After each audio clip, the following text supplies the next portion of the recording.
This is something that I have been searching for well over a decade, and I am so happy to finally have this in my collection and present to you the big box version of Tarzan for the Nintendo 64 that is bundled with 2 figures. The box is in kind of rough condition, as you guys can see, but it's really hard to be picky with something like this. Let's open it up and see how it's packed in here. And this game that is included here is actually brand new factory sealed. So I will be swapping this out. I have my own opened copy here, but I'll have to get a second one to go in this big box. And then you have the 2 figures.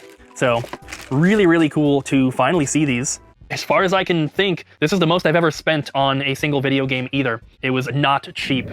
So just want to cover this, as some may be curious as to how much this collector actually spent on this rare game. This comment says, I don't think he actually said the price he paid for this. I had to go on eBay's recently sold listings and find out that he paid $5,000. Yes, $5K on oversized cardboard and 2 McDonald's Happy Meal toys. Let's not forget he already owned the game, but just not this special variant. I don't care how rare this is. Spending $5K on essentially extra cardboard and 2 lame toys is certified insanity. The guy responds, calling this certified insanity after leaving a paragraph comment about something not affecting anyone is super lame. His retort, it's your money and you're free to waste it as you please. But a lot of people are struggling in this bad economy and can't justify such unnecessary purchases. So it comes across as out of touch with most viewers, and you definitely seem to be withholding the actual dollar amount. Just saying it was rare and very expensive. You could have bought a monster of a gaming PC with peripherals for $5K. At least that would have been a justified purchase. The final rebuttal, I didn't say the price because it doesn't really matter. The video isn't about the amount I spent, it's about the actual item.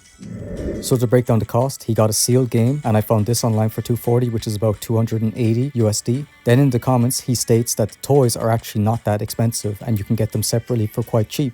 So we'll say maybe 10 each max, so 20. Putting those together, that's $300. That means he spent $4,700 on just the cardboard, not even in good condition. The main question, is this an actual problem? Many gamers are annoyed when people pay high prices, as they feel if people are charging crazy prices but no one buys them, then it's not at that value. But once people do start paying that price, that is the new value. Personally, I feel people should be allowed to spend their money as they please, as long as it doesn't cause harm to other people. And for collecting, there's obviously going to be many desirable pieces that we all want, but is financially out of reach. So at the end of it all, it comes down to the individual, and if they have the cash to splash, then that's their prerogative.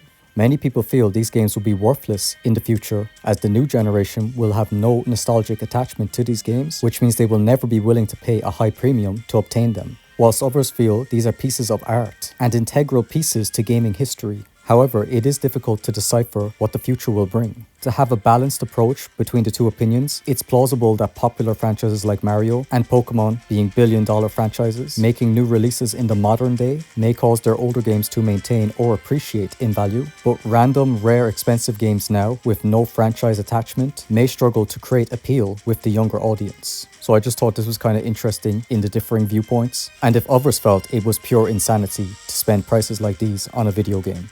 But yeah, until next time, thank you. Bye-bye.